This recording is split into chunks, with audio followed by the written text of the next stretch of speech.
Thank you. Good morning. Welcome to the Economic Development and Equity Subcommittee. It is Wednesday, April 26, 2023. Item number one, what I will be doing, I'm going to call to the public. Any calls to the public? No. What I will be doing is I will be moving items out of order. I will do item number 1, item number 4, 5, 6, and 7, because those are all possible actions. In order for us to keep a quorum, I know Councilwoman O'Brien has to leave early, and so I want to get the action items ahead. So, item number 1, approval of the minutes. I move to approve. Is there a second? Second. There's a motion. Second.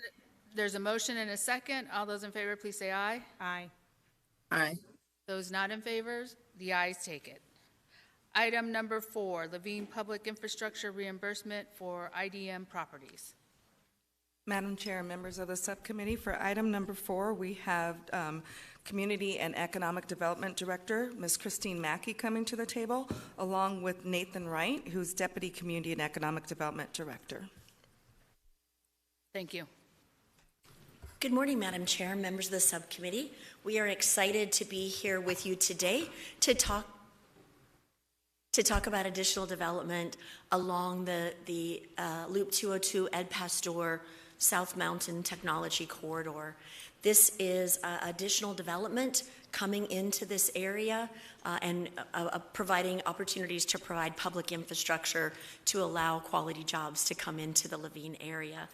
As Ms. Spencer said, with me is Nathan Wright, Deputy Director of Community and Economic Development, who is going to walk you through the project. Thank you, Chris. Madam Chair, members of the subcommittee, this will be a little bit of a review.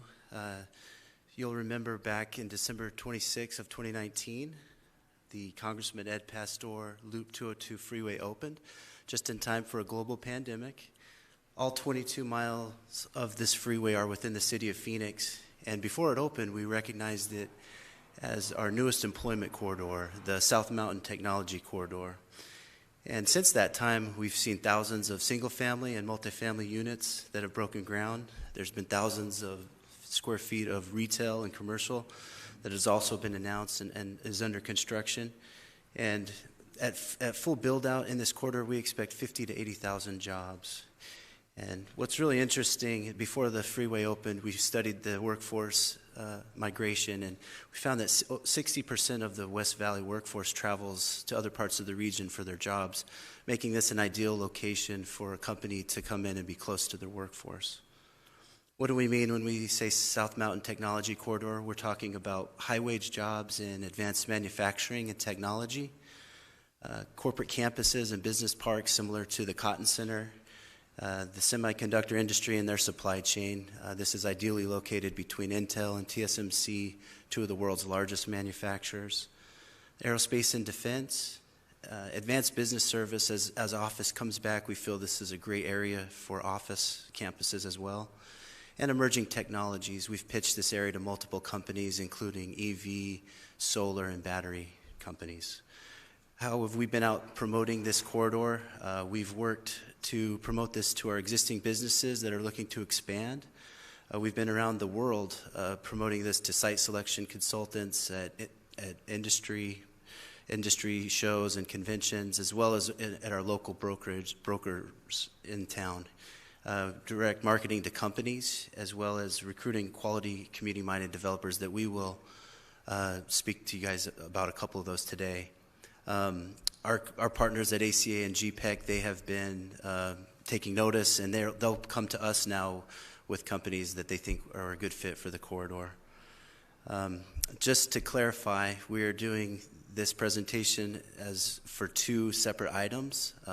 These are 2 separate developers. These will result in 2 separate development agreements. For ease of time, though, we're just talking about both of them in one presentation. The first one is IDM, and they are headquartered in Camas, Washington, just across the river from Portland. They worked on the Columbia Tech Center up there, which is a world-class place that they've attracted just the exact type of businesses that we just described. And they do also multifamily and commercial development. They're a great group. They've done several projects here in the valley. They also own they have a project just on the east side of the 202, as well on the 101, just south of the Cardinals Stadium. The other developer is Leon Capital Group. They're headquartered out of Dallas, Texas, and they've done numerous multifamily projects in the city. And we were a little concerned when they purchased this land, but we found out that they have a very robust industrial arm, especially in Dallas, where they're located. And their founder, Fernando De Leon, has an amazing story that if we had more time we could tell you about. But they focus on industrial and multifamily development. The projects, IDM owns 80 acres right in the heart of our technology corridor. It's been farmed for many years by the Clyde Smith family, and earlier in April, the council approved their zoning, and they really work closely with the landowners, not the landowners, the community members, to put a moratorium on distribution uses and really understand what the community wants. The Leon Capital Group owns over a mile of freeway frontage along the 202, and they have really caught on to the idea of the technology corridor and are rezoning 35 acres from residential into job-creating uses. And Madam Chair, members of the subcommittee, if I might, I really would like to give Mr. Wright and his team and the two developers credit. As we started working on this project with planning and development, Alan Stevenson and his crack team, this area was predominantly zoned for residential, but the community and the city council's vision was as a technology corridor, and our planning and development staff was instrumental in working with Leon Capital and working with IDM, as was Mr. Wright's team, in converting this all. These are the last pieces of residential, and we will have a full-fledged technology corridor. Thanks, Chris. And part of the deal terms that we're here to talk about today are that these two developers will construct public infrastructure, including Dobbins Road, which is currently just a 2-lane road. They will construct 63rd Avenue and Dobbins intersection, which does not exist today, and 63rd Avenue, which is an entire mile of road from Elliott all the way to Dobbins, and 67th Avenue and Olney Road that is just farm fields today. 63rd Avenue will end in a roundabout at Elliott Road, and they'll bring that much needed water and wastewater infrastructure. From the city side, we will reimburse construction and lease sales tax to them, and this will only be from what is generated from their project. This will be for a period of 10 years for $10 million for each developer, which does not get even close to covering their entire public infrastructure amount, and they'll make sure to follow Title 34 and all the other city processes. And with that, I'll turn the time over to Chris.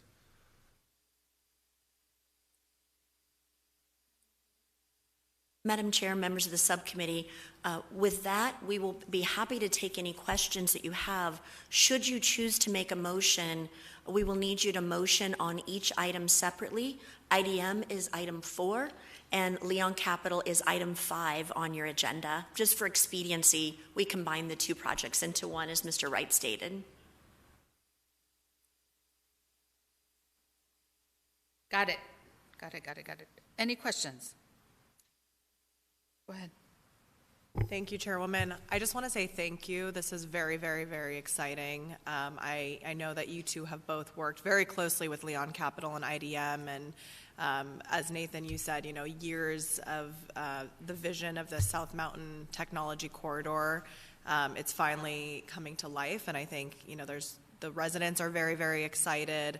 I want to call out the public infrastructure improvements in particular. That is something that I think we hear often from Levine residents.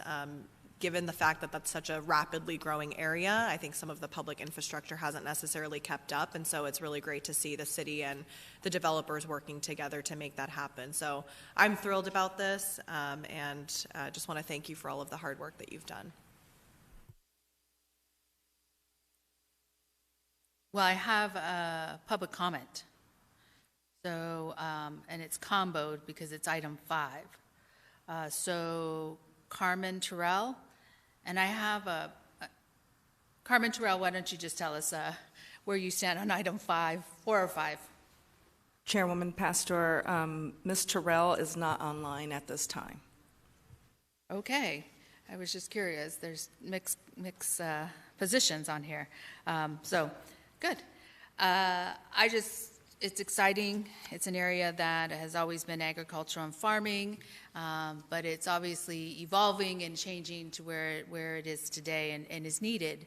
So it's exciting to be able to bring some jobs in that area and create a whole economic other engine within another part of Phoenix, and understand the importance of it and understand why the ever-changing piece is happening as we grow.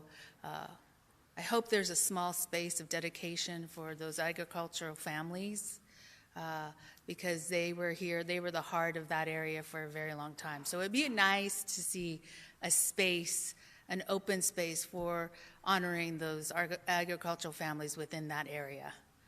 So appreciate it. Is there a motion? Move to approve item 4. Second. There's a motion and a second. All those in favor, please say aye. Aye. Aye. Any nays? I don't hear any nays. Motion passes. Is there a motion for item 5? Move to approve item 5. Second. There's a motion and a second. All those in favor, please say aye. Aye.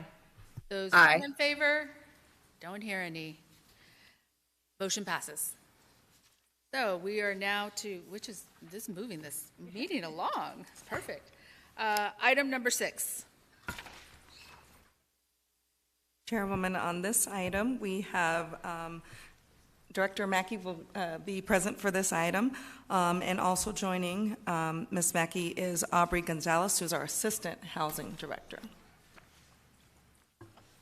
Madam Chair, members of the subcommittee, we are here today to talk to you about the initial stages of issuing a request for proposal on a city-owned property just east of Central Avenue on Columbus. This is a property that was acquired through our housing department and has been long envisioned as part of the Housing Phoenix plan to move forward with a mixed income housing project on the site. We are here today to brief you. This wasn't a project that was on our RFP list, our request for proposal list for this year, but has now presented itself as a prime opportunity in helping to solve the housing issues that are going on here in Phoenix. We will be coming back to you with all of the terms and conditions of the RFP, but just wanted to give you a briefing and get your approval to move forward with meeting with the community and crafting that RFP. As Ms. Spencer said, with me is Aubrey Gonzalez, who is the Assistant Director in Housing. Aubrey is going to walk you through the property, the acquisition of the property, and then we'll take questions from you. Aubrey? Thank you, Director Mackey. Good morning, Madam Chair and members of the subcommittee. The site we are discussing today in regard to the proposed RFP is located approximately 280 feet east of Central Avenue between Weldon Avenue on the north and Columbus Avenue on the south. The site is in close proximity to the light rail line, with the nearest station located less than 1,000 feet to the south at the Central Avenue and Osborne Road intersection. The site totals approximately 3.2 acres and encompasses 21 parcels. Zoning for the site is Walkable Urban Code Transect 5.7, which allows a maximum building height of 100 feet. As part of the third initiative of the Housing Phoenix plan to redevelop city-owned land with mixed-income housing, this site was included on the list of parcels ideal for residential development that was approved by the Mayor and City Council. This spring, we will partner with the Community and Economic Development Department to conduct community outreach. We also plan to return to this subcommittee to review the scope and timeline of the RFP. After this review, we will seek City Council approval to issue in June or July. Over the summer, we will conduct due diligence in preparation for RFP release. I would now like to turn the presentation back over to Community and Economic Development Director, Chris Mackey. Thank you so much. Madam Chair, members of the subcommittee, we have been hearing from the Midtown neighborhood groups that they're very interested in seeing this property develop and are anxious to move this on to our request for proposal list for the spring. And as Ms. Gonzalez said, take it out over the summer and come back to you right after summer break with a recommended proposer that has been vetted with the community. So we do request approval of your guidance to craft community meetings and craft RFP language. We would plan to be back to you in June with the very specific language that we would go out with the request for proposal in May or June for request for proposal, so that we would be ready to come back to you in very early fall with that recommended proposer. So you'll see us again on this item in less than 60 days. With that, Madam Chair, we would be happy to take any questions or thoughts you might have on the issuance of this request for proposal. Are there any thoughts or comments? Okay, so I have thoughts. Last week, I had, a Midtown meeting, Midtown-Uptown meeting regarding Central. Regarding what's going to be built from Camelback all the way to Osborne, and what the community needed to prepare for with the rights, the property rights that they have and the zoning that they have. And we had a great conversation in this dialogue about making sure that there's mixed use in this piece, but mixed use of actually mixed use and not a gym. There was a big dialogue about really bringing in what is needed in that core. So that was one thing. They also wanted affordability. And mixed use means also adding in some affordability. So I would, in a way, look at crafting the RFP with affordability and workforce pieces, and also with the mixed use.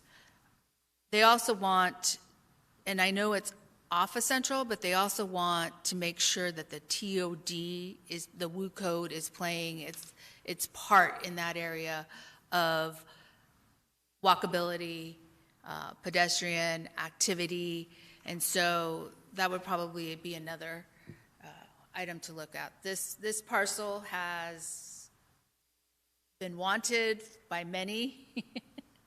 And housing has been wanting to release it, and with affordability, and at the time, we weren't really sure. At the time, we were thinking about selling it. And I said, let's just hold on to see what the future's going to bring. So I think it's purposefully and consciously building what we need to build and being able to lease the land and get what we need for affordability. And so I think that's important for our city today. And see, I guess also the other piece is once it's out and once we bring it back, how quickly can it be built? I'm getting questions on other previous RFPs that are still lingering and have not been built. And so I think maybe we look at that too, or place that. So those are my thoughts. I'm happy that it's here and it's moving. And we can add the perfect spot, because it's light rails right there, less parking, transportation's there, can move people in and out to the workplace, and if they have to catch a bus to connect, it's all on the line. So that's what's exciting and great. So thank you. Is there, I don't know if I can make my own motion. Go ahead. Is there a motion? I'll move to request that a RFP be issued for redevelopment of city-owned property located east of Central Avenue between Columbus and Weldon. Second. There's a motion and a second. All those in favor, please say aye. Aye. Any nays? Motion carries. Thank you. Not sure if O'Brien's still on or not. No? Okay. Yeah. We can't see. Did you want to vote, O'Brien? I did, yes. Oh, okay. We didn't hear you. I didn't hear her. So, okay. All right. Item number 7. Got it. Thank you. Item number 7. Here we go. All right, Chairwoman and Pastor and members of the subcommittee, for item number 7, Ms. Gonzalez is going to continue to stay at the table. And joining her, we have Gina Montes, who's Deputy City Manager, Samantha Keating, who's Deputy Housing Director, Elena Sotelia, who is Housing Manager, and Joshua Benarek, Planning and Development Director. And with that, I'll turn it over to Deputy City Manager Montes. Good morning, Madam Chair, and members of the subcommittee. As you remember, last month we had a robust discussion on affordable housing and specifically on some issues related to the housing voucher program. And so we're back before you this morning to discuss more in detail those issues and also some other requests that were made at that time. So I'll turn the presentation over to Aubrey. Thank you, Deputy City Manager Montes. Good morning, Madam Chair, members of the subcommittee. At the March subcommittee meeting, we reviewed information on a forthcoming housing needs assessment, the schedule for several zoning ordinance text amendments, and reviewed the Housing Choice Voucher Program. There were requests by the chairwoman and other subcommittee members to return with additional information on several items, which we are here to do today. First, we will review details of the gap analysis included in the Housing Phoenix Plan. Next, the Planning and Development Department will review updates on text amendments, as well as discuss development coordination and potential cost-saving practices for affordable housing development projects. Lastly, we will provide further detail on the Housing Choice Voucher and landlord incentive programs. Before we provide the requested information on the follow-up items, we wanted to review some common housing terminology. An affordable dwelling is one where the household pays no more than 30% of their monthly income on housing costs, regardless of income level. Total monthly housing costs generally include both rent or mortgage in addition to utility costs. Conversely, a cost-burdened household is one in which the household is paying more than 30% of their monthly income toward housing costs. Affordable housing is a category of housing that looks to support low-income households earning 80% or less of the area median income as prescribed by the U.S. Department of Housing and Urban Development, or HUD. Affordable housing is the focus of the Housing Department's services and programs. Subsidized housing is where there is a supplement or offset for housing costs. Subsidies can include a direct housing subsidy like a housing choice voucher or public housing facilities that receive operating subsidies from the federal government. Section 8 is the commonly used name for what is now called the Housing Choice Voucher Program and is one of many federal programs that aid in providing affordable housing. The voucher program serves extremely low and very low income households earning less than 50% of the area median income. Workforce housing is considered housing that is affordable to those making between 80% and 120% of the area median income. There are currently no federal funding programs for workforce housing, so the workforce housing we see is market-driven. Since workforce housing serves households above 80% of the area median income, it is not the target of Housing Department programs. I would now like to turn the presentation over to Deputy Housing Director Samantha Keating to review information on the Housing Phoenix Plan's gap analysis. Can I ask one question?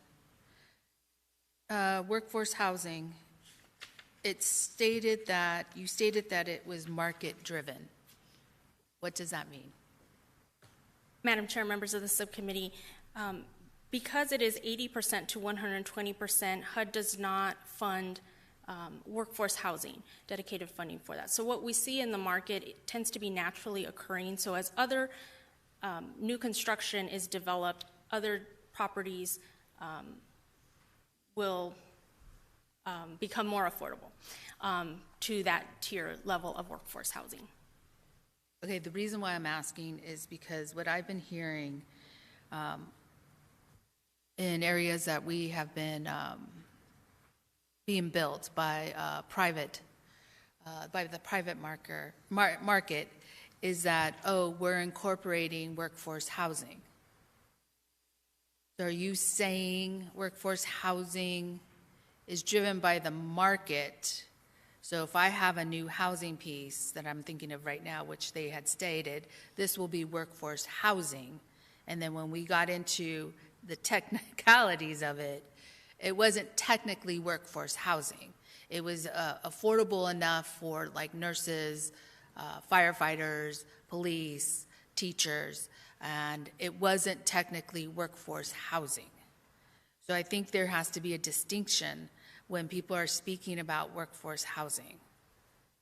Madam Chair, I think you're absolutely correct the nomenclature we're talking about is specifically when it comes to kind of our funding sources available for affordable housing. In terms of workforce housing, we in the city, and specifically Chris Mackey and Community and Economic Development, and some projects have also focused on workforce. Historically, as Aubrey described, when new housing came on board, some of the older housing became more affordable to those in between, qualifying for those who would qualify for affordable and those at higher income levels. So your comments are absolutely correct. Okay, because now I went to a whole nother level of, at the legislature, there's bills being thought of or voted on regarding zoning pieces. And I can't remember the term, by right or something. And so that makes me, they're saying that that would allow affordability to come into the market. And so I get confused with that, as the constituents do. Yeah, and Madam Chair, members of the subcommittee, I think, and Josh could probably fill this in a bit more, but I think that the general argument that, as I understand it, is that the more supply that you have, the assumption being that if people can have by right zoning, that are developers, builders, that more housing just naturally, regardless of whatever level incomes could afford it, will result in more housing for all, and thereby the market increasing affordability is how I understand the arguments being made.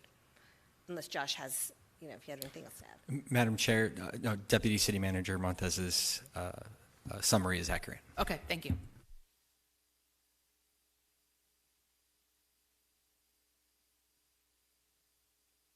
Thank you, Madam Chair and members of the subcommittee. Last month, we discussed the timeline for the housing needs assessment we're working on with our consultant and explained that we anticipate providing not only an updated number of total units needed, but a breakdown on what income level those units need to serve. Today, we wanted to review the methodology that we used to quantify the 163,000 unit number that was included in the Housing Phoenix plan. To estimate this gap, census information on non-owner households in the community was compiled. Next, the number of available rental units, both those units considered affordable and those units considered market rate, were determined through additional census data points, city-owned and supported developments, and third-party rental data information. Finally, the number of available rental units was subtracted from the number of non-owner households to determine the gap or number of needed housing units. With the number of needed housing units in hand, the Housing Phoenix plan established an ambitious goal of creating or preserving 50,000 units by 2030. We're pleased to report that as of last month, we are more than 59% towards reaching this goal with a total of almost 30,000 units. Based on the rate of created or preserved units over the past several years, we anticipate reaching this 50,000 unit goal by the end of 2026. I will now turn the presentation over to Planning and Development Director Josh Bednarik, who will also provide information on housing projects in the pipeline as a result of recent rezoning approvals. Thank you, Samantha. Madam Chair, members of the subcommittee, per your request, we compiled the number of dwelling units approved as part of rezoning cases from the last few years as a means of understanding how many units we may have coming down the pike, and the numbers are impressive. Thanks to your leadership since 2020, you've approved 157 rezoning cases that resulted in more than 39,000 dwelling units. Those units are associated with great projects in all the council districts. Projects include rezoning at Metro Center, PV Mall, the Central Avenue Corridor, and the Maryvale Core. Since our last visit, we have continued to work diligently on making progress on the 7 text amendments regarding mobile homes and housing. 2 of the mobile home text amendments will start the reviews before the Village Planning Committees next week, with City Council action scheduled for July 3rd. The following month in June, 2 of the housing TAs for ADUs and parking reductions and short-term rental code amendments will be before the VPCs and are scheduled to be before the City Council for action right after the break. In addition to all of our work on rezoning cases and text amendments, you asked us to highlight our other strategies we are implementing in response to your direction and the Housing Phoenix plan.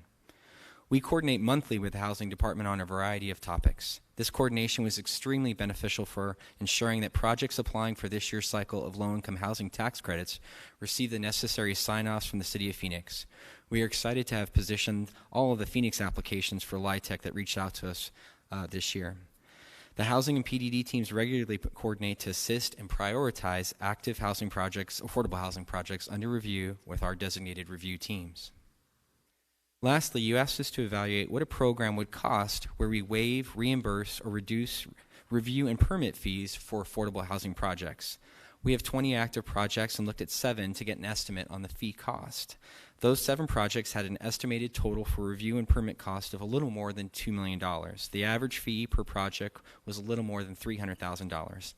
I know there is more to discuss on this, but wanted to provide you the initial results of our analysis. We have a question. Madam Chair.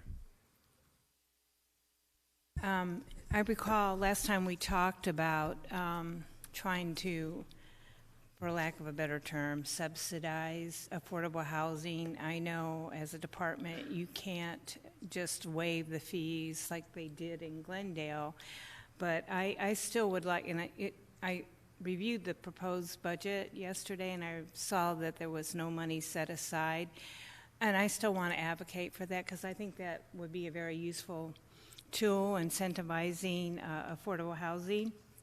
Are you saying $2 million might be a good number to propose? Madam Chair, Councilwoman Stark, we just wanted to provide you a number, give you an idea about what the average cost is, okay, and as an example, what $2 million would cover. So in this case, and again, projects vary, on a case-by-case basis, but that would get you about 7 projects with $2 million. And well, that seems reasonable, $2 million of our budget, so I'm going to advocate for that. Thank you. Madam Chair, that concludes my portion of the presentation. I'll now turn the presentation to Elenia to provide an update on housing vouchers.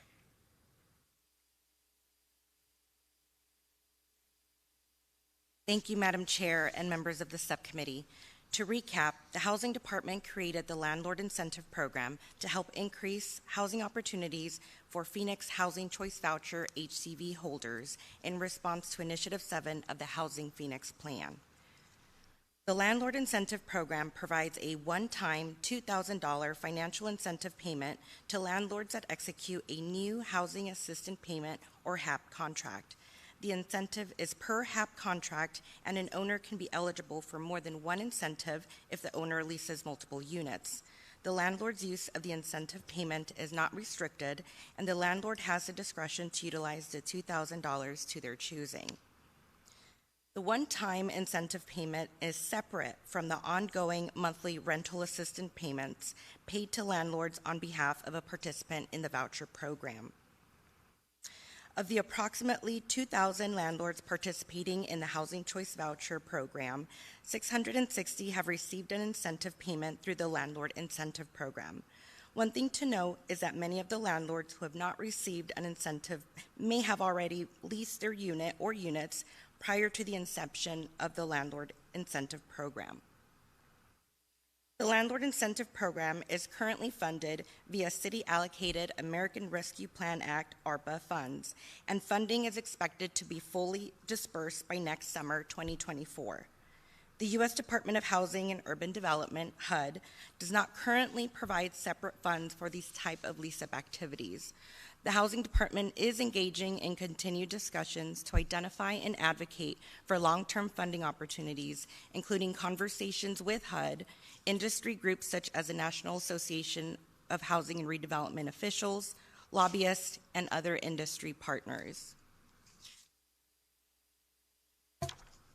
To provide some context, the Housing Choice Voucher Program is HUD's major program for assisting very low and extremely low families, the elderly, and the disabled afford decent, safe, and affordable housing in the private market. A family's income may not exceed 50% of the area median income based on the total annual gross income and family size. For example, for a family of 4, the income limit is $44,150 a year.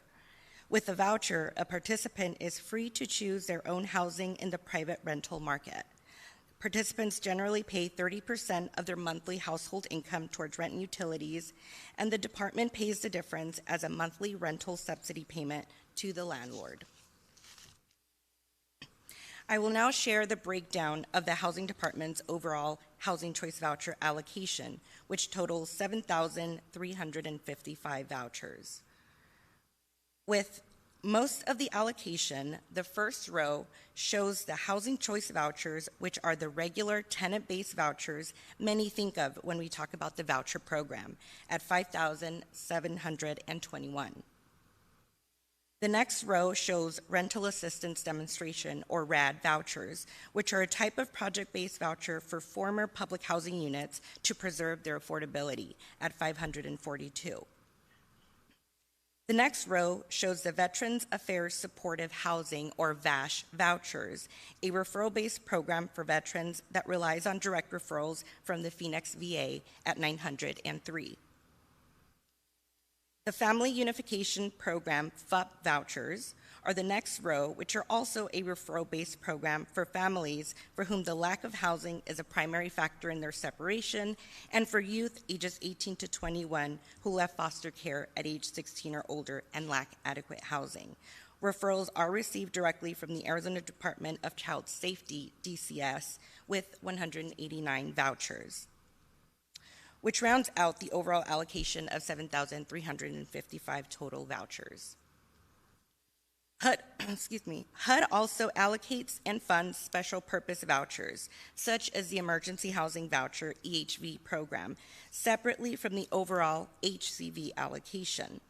Although allocated and funded separately, EHVs still function as regular vouchers, but are designed for special populations and rely on referrals from the Continuum of Care Coordinated Entry. The EHV allocation is 309 vouchers. At the last subcommittee meeting, we were asked to provide an update on vouchers leased and unleased within the HCV program. The next column illustrates the breakdown of vouchers leased for all types, totaling 6,248. The next column shows the difference between the allocated vouchers and the leased vouchers, for a total of 1,107 unleased vouchers as of March of 2023. It is important to note that this number also accounts for those currently searching for rental units, and because of this, voucher lease-up fluctuates, activity fluctuates daily.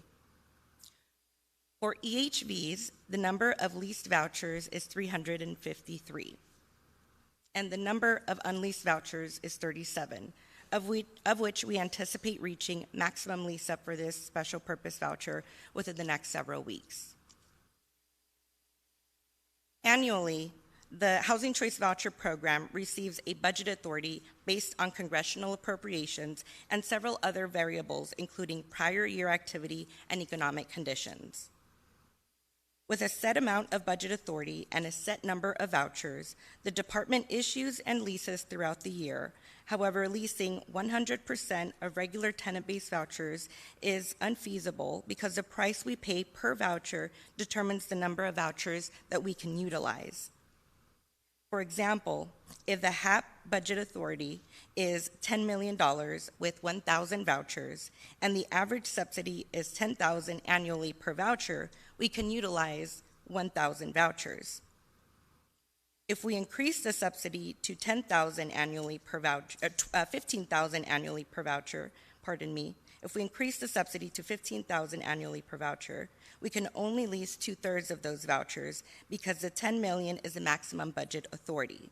The more the cost per voucher goes up, the fewer number of vouchers that can be leased.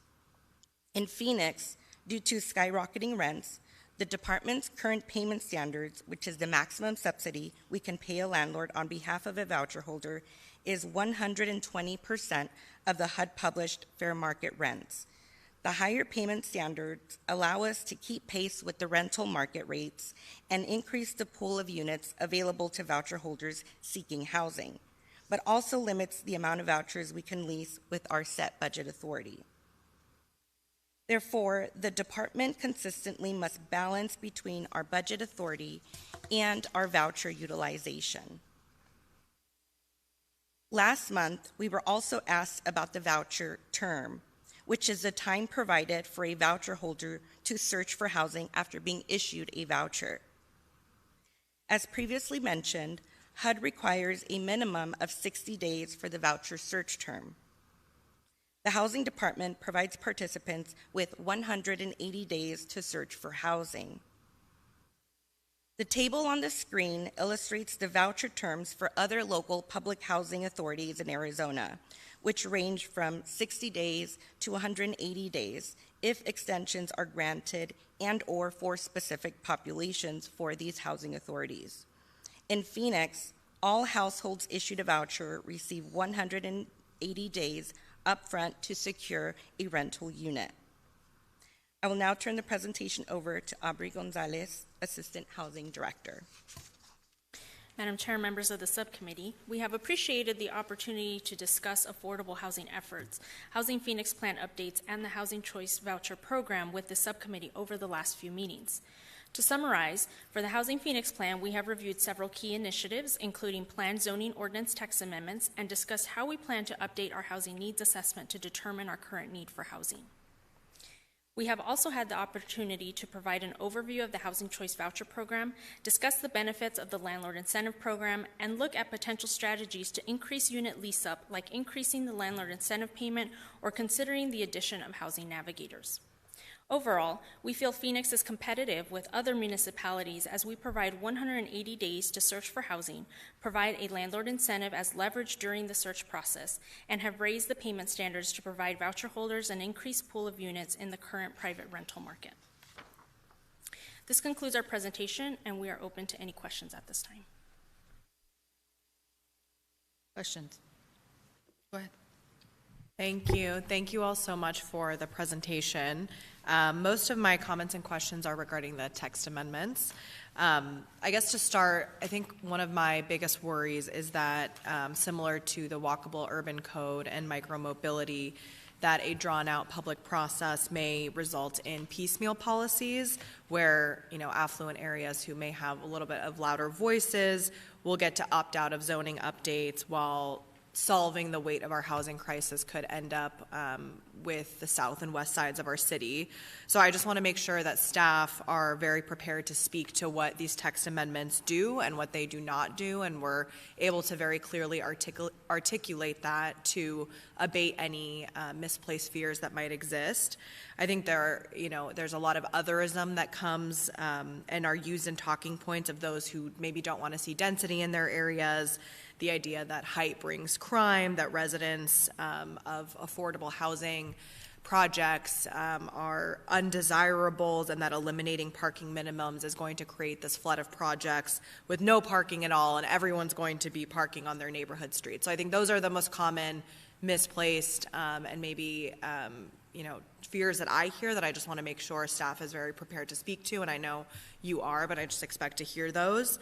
I think none of those accusations are true and are over-exaggerations, and I hope that we know how to handle those narratives.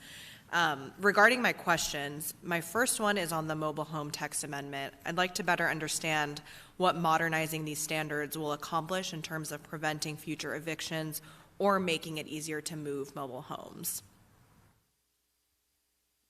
Madam Chair, Vice Mayor Ansari. Let me first respond to your comments on the larger approach by staff for the text amendments. I think your comments are spot on. Please know that we're prepared to address those comments and are working on how we frame this conversation. I think the urgency of the matter and our commitment to deliver these text amendments to you as soon as possible. With respect to the mobile home text amendments, really I think the way to think about them is in two ways. One is going to make it easier to create new mobile home parks. As I think you've heard in other conversations, the special permit requirement and the minimum 10-acre requirement is a real obstacle for mobile homes to be established. We are changing that as part of this text amendment. The other aspect of the other text amendment really allows continued investment in existing mobile home parks that is somewhat limited today by the zoning ordinance. As we've discussed with you before, many of the existing parks today are in a non-conforming condition, meaning that they're not in the correct zoning district to allow them to expand. We're providing some relief for that, to say that you can continue to invest and expand. So it's not an all or nothing proposition, right? That if there was any consideration about doing that, but you couldn't really go as far as you'd like, we're giving at least some opportunity for that investment to occur, whereas today there's a bit of a hurdle to do it. And so I think the text amendments are really aimed at allowing either expansion and continued investment or the establishment of new mobile home parks. That was very helpful. Thank you. The accessory dwelling units text amendment has a line that says plus other items. What are those other items? Madam Chair, Vice Mayor, I'm sorry. As we are finalizing the language, part of what we're looking at as we allow for an ADU is what would that do to allow for a duplex or even a triplex? And so there's some minor modifications that we're having to make across the board, as you'll ultimately see in the text, that not only create a definition for accessory dwelling units, but duplexes and triplexes as well. And so when I put that in the slide, that's what I'm referring to. Got it. Okay. And then in regard to ADUs, this is, a conversation we've been having since before I was on the council. Why has it taken so long to bring this to council, and what does the process look like until September? Madam Chair, Vice Mayor, I'm sorry. Part of what we had up until the beginning of this year, we're juggling a variety of initiatives. We had, as you well know, had started this conversation about the ADUs in January, and then had to take a slight diversion on the schedule in order to be able to respond to the city manager's efforts and the council's direction on mobile homes. Mm-hmm. So just the same staff that we have working on the mobile home text amendments are the same staff that are working on the ADUs. What I will tell you is that what we have now in place for the ADU text amendment is a schedule we feel very confident in. Part of what is driving some of the time is now to get it after break is to make sure that we are addressing all those things that might need to be addressed when touching one aspect of the ordinance. When we establish a definition for ADUs, as I've talked about, that requires us to also address duplexes and triplexes. There's some complexity to that we're working through. And again, as you hit in on your opening comments, there's a narrative that we need to make sure that we're hitting on why we're doing this, the importance of this, and why we think this is going to lead to a lot of benefit for our city and our neighborhoods, and be able to address those challenges. And so putting that all together while working and bringing forward these mobile home TAs has been something that we've been working really hard on. And again, I'm before you today feeling very confident in the work that we're doing and the schedule that we've put forth. Okay. Well, thank you so much, Josh, and to everyone. And I do want to echo Councilwoman Stark's points. Last time I brought up the Glendale policy that I would like to see emulated, so I'll be joining her and asking the city manager to include, I would still say $3 million, just to leave maybe room for more projects. And I would love to see us pilot that in this year's budget. And then I just want to end by saying that while I understand why some of my colleagues or city staff may be hesitant about some of the bills that are at the state legislature, I think no city wants to be preempted from making these decisions themselves. However, if these bills do end up dying this year, and if as a council we fail to pass widespread zoning reform, I personally believe that the legislature will be completely in its right to preempt us next year. So I'm just imploring all of us to make our zoning reforms as comprehensive and as far-reaching as possible so that we can truly show, I think the number of units that you all have showed us that we have not only created and preserved, but the ones in the pipeline, that is truly impressive. But there are these fundamental policy changes we could be making. So I really hope to see us do that. Thank you. Madam Chair, I might suggest, could we, maybe this is a question for Derek, could we make a motion that the entire council consider adding $2 million to the budget to look at affordable housing permitting? You can make that motion. All right. It's an action item. Possible action. Oh, it is action. Okay, Yeah, good. I make sure I put those possible actions. I'm glad you did, because it looked like it. Because of this. Yeah, thank you. So you knew I was going to make the motion. You are clairvoyant.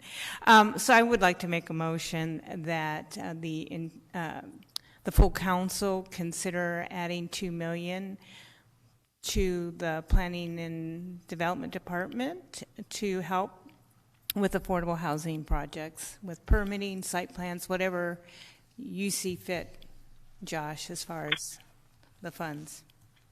Thank you. Second. Chairwoman? Yes, go ahead, Councilwoman O'Brien. Thank you. Regarding the motion just made and the $2 million, how will we go through the process of determining how that $2 million were to get distributed if it is approved by council? I'm sorry, how? I didn't hear the question clearly. How would it get distributed? How would we determine? Because if I recall from Josh's slide, it was $2 million, and that was just 7 projects, and there were, I think, 21 projects in the pipeline. I'm just trying to understand a little bit more of how we'll go through. If we get the money, what and how will we do with it? Who will determine that? Maybe that would help me. If someone could tell me who would determine that process. Okay, so I think the $2 million, and let me see if I'm correct. I believe the $2 million are for the 7 projects. There are 7 projects that have been analyzed, and it would cost $2 million plus in estimated fees. Am I correct? Madam Chair, you're correct. Again, what I was using those 7 projects was to highlight just the average cost. I think if the council were inclined to make a motion and ultimately get a budget allocation for that, the funds would be not going towards the 7 projects I referenced, but just a general sort of number to the department could pull from. You know, part of how we would allocate that would certainly be a future point of discussion, right? Whether it would be go entirely to one project or spread across multiple projects. I don't have an answer exactly how we'd administer that. That's okay. I have others telling me to cut. If we could jump in really quickly, Madam Chair, members of the subcommittee, I'll turn it over to Alan to talk in detail, but what we had discussed just here on the sidebar is that we would come back to council if this were the desire and lay out what that would look like so that council, if they were to approve it, this is what they would be getting. But I'll turn it over to Alan to see if you have anything to add to that. Madam Chair, members of the subcommittee, as Ms. Montez pointed out, if the full council votes and it's a $3 million allocation, 2.1, whatever it is, that would come as part of the budget as you guys all weigh out all the various options to include, we would come back to council after that with whatever was allocated and work on some criteria that we would apply to future projects as they would come in terms of meeting things that the council would help us establish that we could then administer to ensure that the council's getting what they want with the $3 million, $2 million, whatever ends up being allocated. Madam Chair. Go ahead. Yeah, and if I might, I hopefully you'll have a good definition of the affordable housing. Obviously, we want to target people with lower incomes, and so if there's a way that as a part of that process you define that so as people walk in the door they know whether or not they qualify. And Councilwoman O'Brien had a question, so I just want to make sure if her question was answered. If not, can it be answered? Thank you, Chairwoman, and it was answered. I have more questions regarding where the $2 million would come from and what might we be giving up for that. But I think those are questions for the whole council and some more research by potentially budget. But thank you. All right, there's a motion. Any other comments? Josh, I just wanted to thank you about the ADUs because in District 4, they've been, they want ADUs because they have their detached garage. The other dynamic that became apparent is when they're remodeling their detached garage, you cannot have, is it a refrigerator in there? Madam Chair, it's a kitchen. It's a kitchen. Cooking facilities. And so they could put a mini refrigerator, but they could not put like a small stove or anything like that.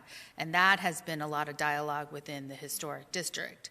And so they had been asking or actually welcoming ADUs so that they could provide some affordable housing or mother suite or, in my world, post-high school suite dwelling for my son.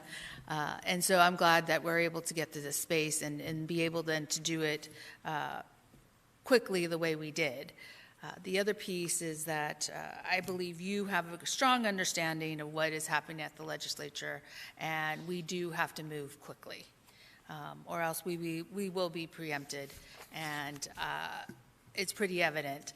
And so I'm assuming there will be a robust agenda coming out in September as to how we move in all these pieces. Quickly, not necessarily ADUs, but future items that have been asked from us, and other cities have done it. So, Madam Chair, thank you for those comments. Yes, we have other text amendments we've initiated. We certainly know those aren't going to be the last ones. We think we'll have a good story to tell with these two, and we'll have two more coming in the fall regarding housing options and affordable housing framework. thank you. All right, there's a motion and there's a second. All those in favor, please say aye. Aye. Aye. Those not, motion carries. Thank you. We will now go back to item 2, and then 3. Item Madam 2 Chair. is the Arena Suite Policy Update. Madam Chair and members of the subcommittee, for the Arena Suite policy item, we have Ms. Christine Mackey, Community and Economic Development Director, coming to the table, and John Chan, Deputy City Manager. And I'll turn it over to John to get us started. Thank you, Ginger. This is, Madam Chair and members of the subcommittee, this is a follow-up item to a previous discussion held at this subcommittee regarding the use of the city's suite. I'll turn it over to Community and Economic Development Director Chris Mackey. Madam Chair, members of the subcommittee, as you'll remember, we had a discussion on updating or modifying our Arena Suite policy at your February meeting. Staff has been doing additional research and is back today to talk to you about where we're at today. Just for the audience, I know you know this information well, but for the audience that might not know, in 1989, the city entered into a development agreement to construct the arena in downtown Phoenix in partnership with the Phoenix Suns as part of our revitalization efforts. The arena opened in 1993. City does own the suite, but the Suns are the operator of the suite for us. So we don't operate the suite at all, but the Phoenix Suns do. As you know, the arena hosts a wide variety of events, whether it's the Suns' exciting game of last evening, whether it's the Mercury, the Rattlers, or concerts, or Disney Princesses on Ice. Lots of events. Included as part of the operation from the 1989 development agreement, the city does have a suite in the arena. The policy was put in place in 1992 that governs the suite, and Community and Economic Development has oversight of that policy. That policy does include 12 tickets at no cost into the suite. An additional 10 tickets can be purchased at market value. It is not a discounted value, but market value. We have a very stringent process in place to utilize the suite. There is a suite request form that has to be provided, a preliminary guest list, and then a final wrap-up of everyone who was in the suite and the economic development purpose that came out of that particular event. As part of our sign-in sheet, the attendees do not acknowledge that they will adhere to the city's policies. The approved uses are related to economic development, whether we are doing economic development and marketing the city, hosting distinguished guests, whether we are enhancing relations with other agencies. We've used it for our businesses to award their employees for things that have happened. We've used it to reward teachers who've been recognized in the suite to really let our teachers know how much we think of them. At the subcommittee discussion, there were several things that came out of this subcommittee that staff is continuing to investigate and move forward with. The first was to utilize the suite revenue to be able to sell the tickets in the suite through the process with the Suns, to be able to generate revenue for other city departments. Other was, and this was a strong discussion by this subcommittee, to utilize the suite to allow others to really see a basketball game or a concert, or whether it's our youth, whether it's our nonprofits that might be able to bring their guests, or let our citizens see a game or a concert in a different manner, or foundations perhaps using them in their silent auctions or other things to generate the use for the community in there. And that would help in keeping the suite dark.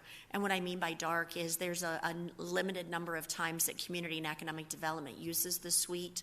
Today, and for the past 20 years, our youth and education department has used it.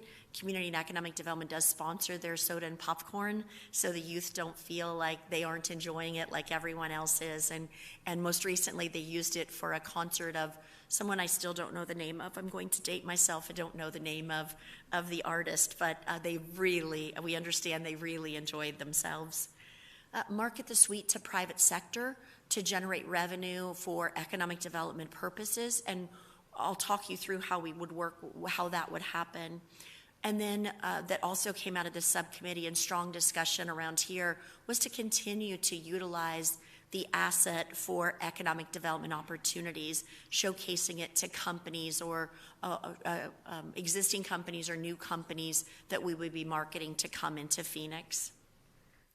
As we move forward with next steps, staff is researching policies of other cities in Arizona that have similar assets and how they govern those policies for the use of those suites, whether it is spring training, whether it's a football arena, a hockey arena, a baseball, others that are here looking at we're gathering their policies.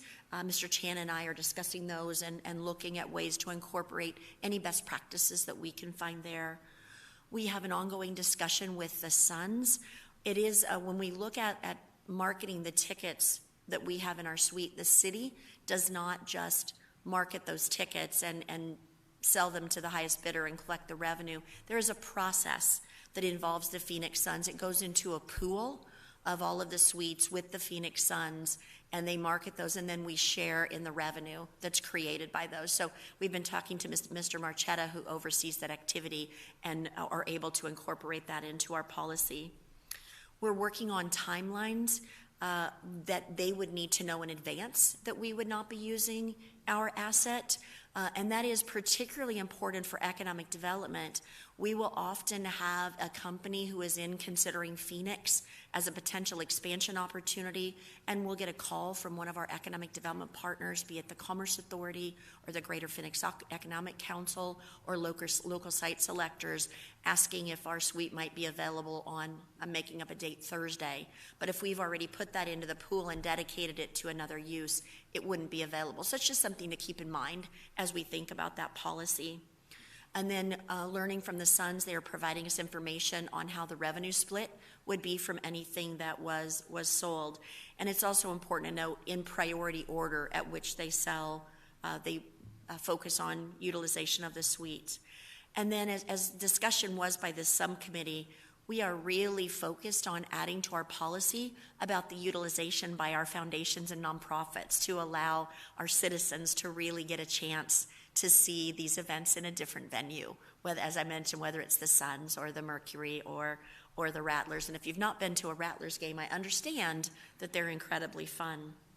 So, Madam Chair, members of the subcommittee, Mr. Chan and I are working at incorporating some of those best practices into our arena policy and making sure that we keep it very focused and very forward-thinking for best utilization to benefit the city and to benefit our citizens and our companies. So, with that, Mr. Chan and I would be happy to take any questions you might have. Any questions? I have one question, and it was when we were discussing it as a council. And it was talking about, I'm trying to go back in memory, but it was talking about giving up our suite or the lease, and what would that process be? And my understanding is that that's a very difficult process. I just want to be able to put it on the record and make sure that we did our due diligence in order to bring it back here. Madam Chair, when you look at if we were to give up the suite, would there be any financial value? Give it up on a permanent basis, not where we would put it into the pool and lease it out at times. There is no financial value to the city. The development agreement does not provide for a financial value where the city would sell it to the Suns and get money that we could use for something else. That is simply a utilization asset that's called for in the development agreement, and we are provided these tickets at no charge. Okay. Any other questions? No questions. Thank you for your due diligence. Your next steps, will you come back to the committee on the next steps? Sure, once we complete our work, we're Okay. happy to come back at some point. Thank in you. the future. Appreciate it.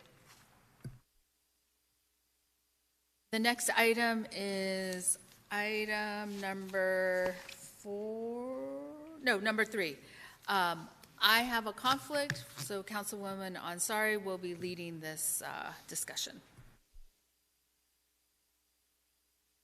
Vice Mayor Ansari and members of the subcommittee. On this item, it's an update on the Phoenix Promise program. And with us, we have Director Christine Mackey, and also joining her is Ms. Lisetta Hogans, who's our workforce administrator. Vice Mayor Ansari, members of the subcommittee, we are thrilled to be back here with you today to give you an overview of the outcomes to date of the Phoenix Promise program that the City Council put together through our American Rescue Plan dollars. As you will recall, the City Council so graciously and thoughtfully and forward-thinking gave Community and Economic Development $5 million by which to provide funding through our community colleges for 2- and 4-year degrees. As Ms. Spencer mentioned, with me is Special Projects Administrator and Executive Director over the Phoenix Workforce Governance Board, Lisetta Hogans, who is going to walk you through our outcomes to date. Lisetta?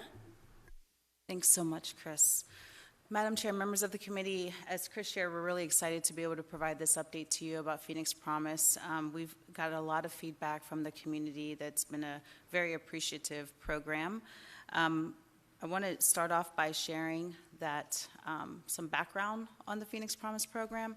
So you'll recall Phoenix Council unanimously approved $5 million of ARPA funding towards scholarships and student support, and this was specifically for Phoenix residents. The goal was to fund approximately 400 residents pursuing 2- and 4-year degrees at a Maricopa County Community College. The applications began available in spring semester 2023, and they'll go through spring semester 2025. So before I get into our current outcomes, I do just want to take a moment to first especially thank Aliento for all their efforts towards outreach and marketing the Phoenix Promise program, as well as the Maricopa County College Foundation and their staff and the district. Without them, we would not be able to be where we are presenting this information to you today. So currently, for the spring semester, we have 818 students participating. All of the students are currently enrolled in an associate's degree program. And we have provided close to $800,000 in support services to these students. The average award of scholarships for tuition is $300 per student. And the reason behind the low cost in tuition for the students is because the ARPA funds are the last dollar applied after other scholarships and grants, which does allow us to be able to stretch our funding more and provide this assistance to more students. Vice Mayor, members of the subcommittee, just as a recap of where the $800,000 in support, our program provides for $965 per semester for each student, and that's how we come to the $800,000. Yes. So of the students that are currently enrolled in the program, we're excited to share with you that 70% of those students are the first in their family to go to college. What an impact that's going to make on generations beyond them. The 58 of the students are known as unknown, and that's simply because they did not indicate whether or not they were a first-year person to go into college for their family. 61% of the students are parents, and 13 students enrolled did not acknowledge whether or not they were a parent or not. So here's listed all of the colleges that students are currently enrolling in, and you can see here that Phoenix Community College is the college that has the most enrollees from Phoenix Promise. And Madam Vice Mayor, members of the subcommittee, you will notice that the Phoenix community colleges, the Phoenix area community colleges are those top community colleges. We did not restrict it, as you will recall, to Phoenix-only colleges. Students selected other colleges based on programs that weren't available at Phoenix colleges. They might live on a border of Phoenix and be much closer to one of the other community colleges, or their work itself to be able to get there conveniently following work. Those were easier colleges for them to get to. Of those enrolled in a 2-year program, the Associates in Arts tends to be the highest enrollee of students in the programs. There's a total of 989 programs that students, 2-year programs that students can enroll into. And these are just the top 10 that I'm sharing here with you today. I'd also like to point out that many of these industries that are listed here do align with the Phoenix Workforce Initiative, as well as our targeted industries in CED. So I'm excited to share that Maricopa County Community College District is the first community college in the state of Arizona to actually receive approval through the Higher Learning Commission for 7 bachelor degree programs that are scheduled to begin in fall of this year. The registration for these programs are going to be applicable and available to the students that are currently enrolled in a Phoenix Promise program if they decide to continue their education. So to kick it off, Phoenix College has and will have available in the fall time a Bachelor of Applied Science and Information Technology, as well as Public Safety Administration. Gateway Community College is going to have a Bachelor's of Applied Science, Nuclear Medicine Technology, and Computed Tomography. Glendale Community College is going to have a Bachelor of Arts, Elementary Education and Special Education. And you'll recall on the previous slide that we discussed how an Associates of Arts is the #1 enrolled program at this time. Paradise Valley Community College is going to have the same degree offered. And Rio Salado is going to have a Bachelor's of Applied Science, Public Safety Administration, as well as Elementary Education and Special Education. South Mountain Community College is going to offer a Bachelor of Science Behavioral Sciences, and what I'm excited about this program is that this is a high demand for our community as it falls within the healthcare industry. Mesa Community College is going to offer early childhood education as well as applied science, and they're also going to offer data analytics and programming. So what's next? So the current students can decide to continue their bachelor's degree. Our goal always is to enroll more students, and I couldn't share this information without the Foundation's blessing, but we think that come fall semester this year, we are going to be able to potentially take on an additional 400 students. Outreach is going to continue to be focused on students completing high school, obtaining their GED or high school equivalency. With that, we'll take any questions that you have. Oh. Thank you. Any comments or questions? Councilwoman Stark? Thank you. This is really exciting. It's quite a thrill to see how successful this program has been.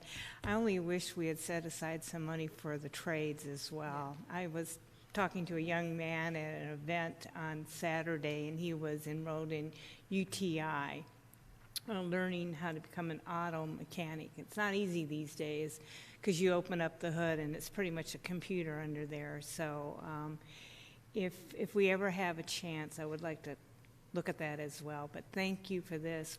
Great job. Thank you. And if I may, Madam Chair, Councilwoman Stark, thank you for bringing that to our attention. UTI is actually one of our partners on the Workforce Innovation Opportunity Act side, so we do work with them very closely, and we are looking to hopefully develop an apprenticeship program to focus on the very thing that you're discussing, especially having Lucid Motors here in the Valley. We want to make sure, and EV technology in Phoenix, we want to make sure that we are preparing our workforce for those types of jobs. I was really impressed by the young man. I was in awe. What he needed to know to fix a car was pretty remarkable these days. Thank you. I also want to say thank you. This is amazing. When Councilwoman Pastor and I first met with you all in Aliento about it, I think we expected to serve about half of the number of students that you just reported back on. So that's really impressive, and the statistics around first-time college students, around parents being enrolled is really amazing to see.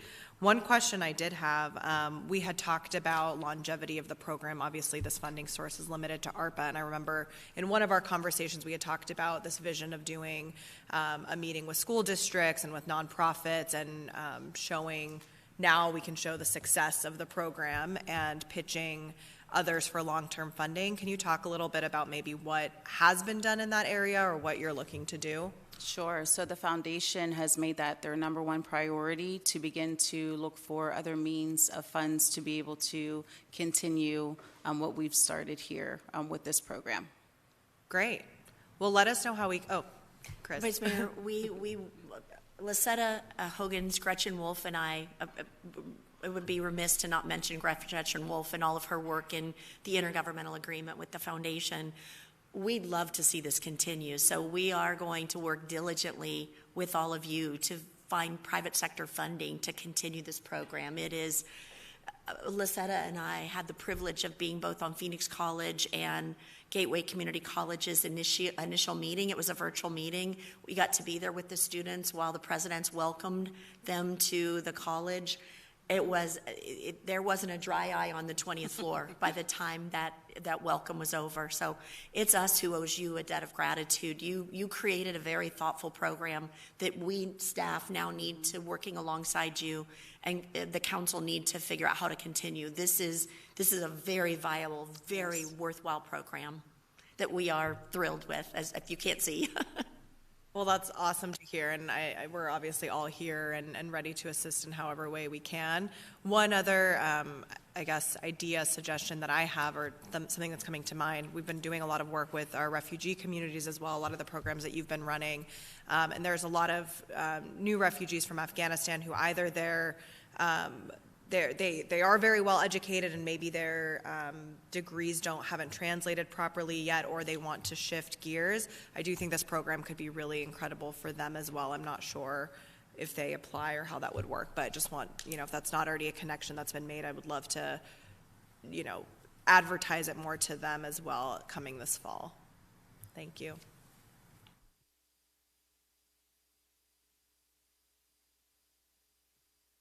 Thank you. That presentation is over. Thank you for all the work. We are public comment. No public comment? Okay, next agenda items, I believe.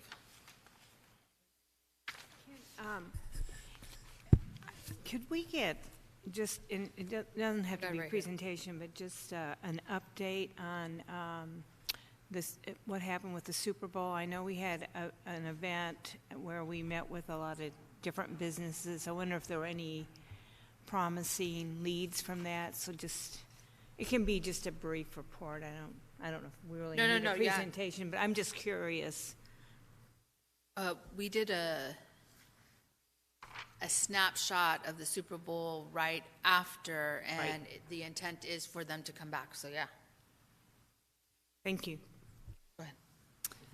Thank you. I would like to request the following item for the May 24th EDE subcommittee, and you and I can discuss, but discussion and possible action on the scope and timeline for stakeholder outreach and passage of a prevailing wage ordinance. Okay. Based on the 8-hour rule that we agreed to last week. Okay. think that's it. Meeting adjourned.